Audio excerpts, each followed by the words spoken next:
जय छठ मैया। छठ पूजा का जो त्योहार है वो बड़ा ही पवित्र त्योहार है। इसमें महिलाएं अपने पुत्र यानी संतान प्राप्ति के लिए व्रत रखती हैं और बड़े ही सच्चे हृदय से व्रत रखा जाता है। महिलाएं इसे सूर्य देव को अर्घ देकर यही सूर्य देव की बहन छठ मैया का व्रत किया जाता है, पूजन किया जाता है, आराधना की जाती है। और जितने सच्चे हृदय से आप इस व्रत को करते हैं आपका सारी मनोकामनाएं पूरी होती हैं। और ये कब मनाया जाता है?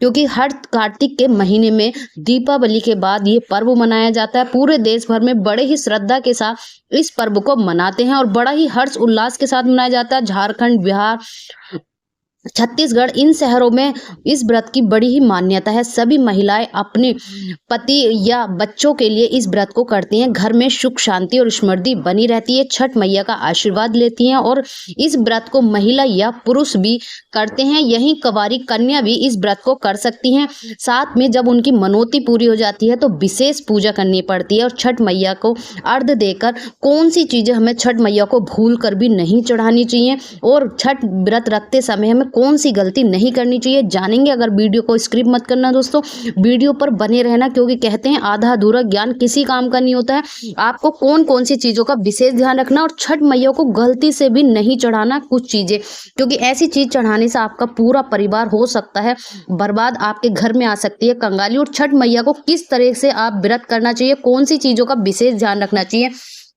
छठ त्योहार जो है वो 5 नवंबर 2024 नहाए खाए के साथ शुरू होता है और इस छठ की पर्व की शुरुआत हो गई है। और अगले दिन यानी 8 नवंबर 2024 को उगते सूर्य देव को अर्घ देने से सात व्रत का समापन होता है। इन दिन तक अगर 5 से 8 दिन तक आपको जमीन पर ही सोना चाहिए, ऐसे में आपको विशेष ध्यान रखना है। और इस दौरान छठी मैया और सूर्य देव की पूजा की जाती है। 5 तारीख नहाए खाए से ये व्रत प्रारंभ हो जाता है। यही इसका समापन 8 नवंबर को होगा, जो कि दीपावली के बाद कार्तिक के महीने में आता है और नहाए खाए से इसकी शुरुआत होती है। कहते हैं छठ पूजा का जो व्रत है महिला बड़ी ही श्रद्धा के साथ करती है और जितनी श्रद्धा के साथ आप इस व्रत को करते हैं आपका व्रत संपूर्ण होता है, आपकी हर मनोकामना पूरी होती है, आपके पूरे परिवार में सुख, समृद्धि और वैभव की कभी कमी नहीं आती है।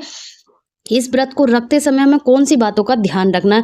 3 चीजें भूल कर भी आप छठ मैया को ना चढ़ाएं। अगर आप चढ़ा देते हैं तो आपके घर में बहुत सारी परेशानी, दुख, दरिद्रता आपके घर आ जाती है। यही श्रद्धा के साथ आप इस व्रत को रखते हैं तो आपकी मनोकामना पूरी होती है। छठ पूजा करते समय और ऐसी 3 महिलाओं को ये व्रत नहीं करना चाहिए, नहीं तो छठ मैया हो जाती हैं, उनसे नाराज हो जाती हैं, रुष्ट। वो कौन सी महिला हैं? सबसे पहला फर्स्ट नंबर पे जिन महिलाओं की आधी अधूरी शादी हुई, जैसे कोर्ट मैरिज या रजिस्टर्ड मैरिज, ऐसी शादी को समाज में मान्य नहीं माना जाता। हिंदू सनातन धर्म के अनुसार फेरों वाली शादी को ही महत्ता दी जाती है। या जो महिलाएं अधूरी शादी से पहले ही संतान की उत्पत्ति कर देती हैं, ऐसी महिलाओं को भी ये व्रत नहीं करना चाहिए, क्योंकि इस समाज में ये व्रत कलंकित माना जाता है। ऐसे में आप छठी मैया का व्रत ना करें।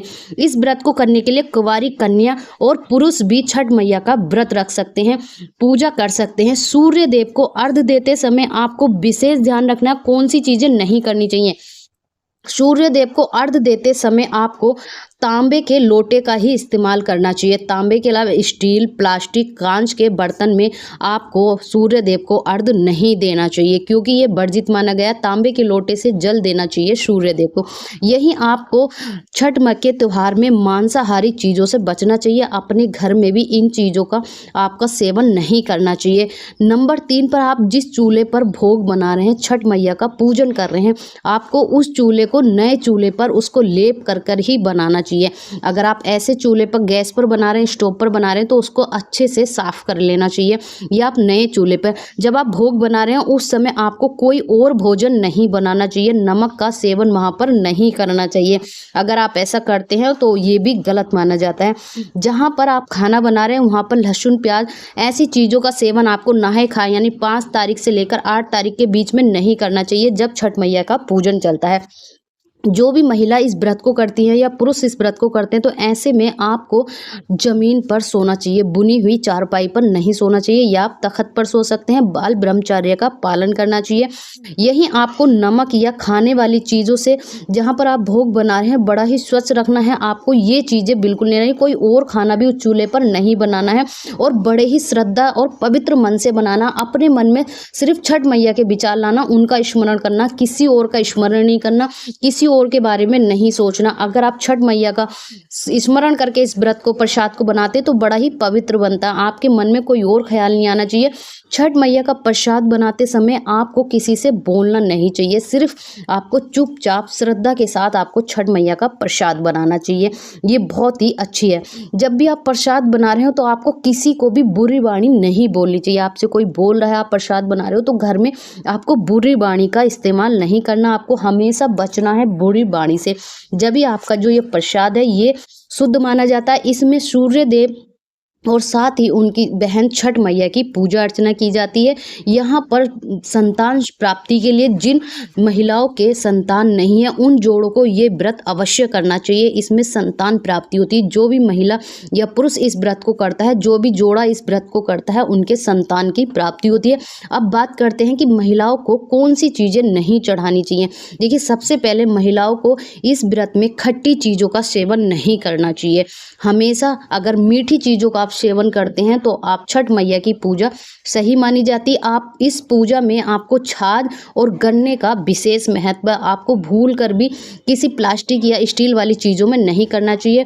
इसमें छाछ का बहुत बड़ा महत्व है। यही धूप बत्ती जो आप जलाते हो, अगरबत्ती ना जलाकर, क्योंकि वो बांस की लगी होती है और हिंदू धर्म में बांस की अगरबत्ती जलाना वर्जित माना जाता हो, तो आप इसमें धूप बत्ती और आप दिए का इस्तेमाल अवश्य करना चाहिए। आपको अगरबत्ती नहीं जलानी चाहिए। ये थी वो चीज़ें। आपको किसी भी स्टील के चटके हुए बर्तन में भोजन नहीं करना चाहिए। जब आपका छठ मैया का व्रत है तो आपको प्लास्टिक या स्टील के चटके हुए बर्तन नहीं लेने चाहिए। ऐसे में भी छठ मैया हो जाती है आपसे रुष्ट। और बाकी आप अपनी श्रद्धा के अनुसार जितनी आपकी सामर्थ्य उतने करिए। और नहाए खाए के साथ ही ये व्रत संपूर्ण किया जाता है, शुरुआत किया जाता है और इसका समापन भी पूरे विधि विधान से होता है। अनजाने में आपका व्रत टूट जाता है या किसी वजह से आप कुछ खा लेते तो आपको ऐसे में विशेष ध्यान रखना चाहिए कि आपका व्रत टूटे नहीं। अनजाने में हुई गलती माफ हो जाती है, लेकिन जानबूझकर की गई गलती कभी माफ नहीं होती। और यहाँ सुहागनों का बहुत विशेष महत्व है। यहाँ सिंदूर लगाना बहुत जरूरी होती है। एक दूसरी महिलाएं एक दूसरे को सिंदूर लगाती हैं तो बड़ा ही अच्छा माना जाता है और अच्छा ही होता है। जय छठ मैया।